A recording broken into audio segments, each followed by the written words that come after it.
ইনকিলাব মঞ্চের মুখপাত্র ও ঢাকা ৮ আসনের সম্ভাব্য স্বতন্ত্র সংসদ সদস্য প্রার্থী শরীফ ওসমান হাদির ওপর গুলি করার একজনকে শনাক্ত করেছে বলে জানিয়েছে ডিএমপি।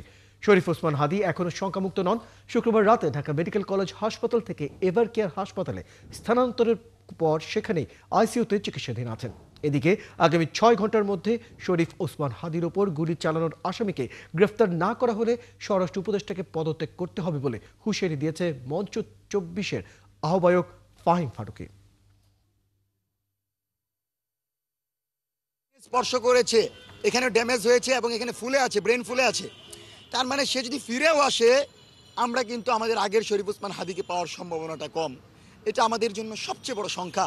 আগামী ৬ ঘন্টার ভিতরে এই জঙ্গি সন্ত্রাসী ছাত্রলীগের আক্রমণকারীকে হত্যা চেষ্টায় জড়িত এই ছেলেকে যদি গ্রেফতার করা না হয়, স্বরাষ্ট্র উপদেষ্টাকে তার পদে থাকতে দেওয়া হবে না।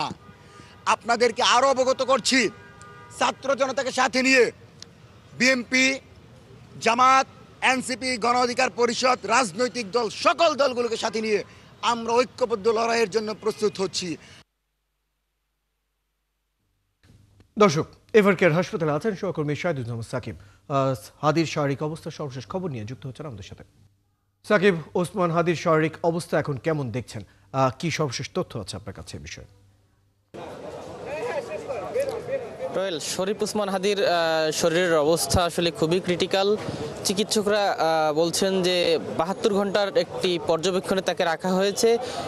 এখানে তাকে যারা দেখতে এসেছেন, কিছুক্ষণ আগে গণ অধিকার পরিষদের সেক্রেটারি রাশেদ খান তিনি এসেছিলেন, তিনিও জানিয়েছেন যে শরীফ ওসমান হাদির মাথার খুলির একটি অংশকে কিন্তু আলাদা করে রাখা হয়েছে বলে তাকে জানিয়েছে শরীফ ওসমান হাদির বড় ভাই। এবং এই মুহূর্তে তাকে আসলে কৃত্রিম শ্বাস প্রশ্বাস দিয়ে রাখা হয়েছে। চিকিৎসক গতকালকে স্বাস্থ্য মন্ত্রণালয়ের বিশেষ সহকারী ডাক্তার সাইদুর রহমান তিনি দেখতে এসেছিলেন এবং দেখে তিনি সাংবাদিকদের যেটি জানিয়েছেন যে এই মুহূর্তে আসলে খুব বেশি আশার বাণী নেই। ৭২ ঘন্টা যে পর্যবেক্ষণে তাকে রাখা হয়েছে, এরপরে আসলে তার সার্বিক পরিস্থিতি বলা যাবে। অর্থাৎ বলা হচ্ছে যেহেতু গুলি মস্তিষ্কের ভিতর দিয়ে কিছু অর্গানকে ক্ষতিগ্রস্ত করে বের হয়ে গেছে, কাজেই পরিস্থিতি কোনোভাবেই স্বাভাবিক বলার সুযোগ নেই এবং গুলি বের হওয়ার সময় মস্তিষ্কের গুরুত্বপূর্ণ বেশ কয়েকটি অঙ্গকে ক্ষতিগ্রস্ত করেই বের হয়ে গেছে বলে চিকিৎসকরা জানাচ্ছেন।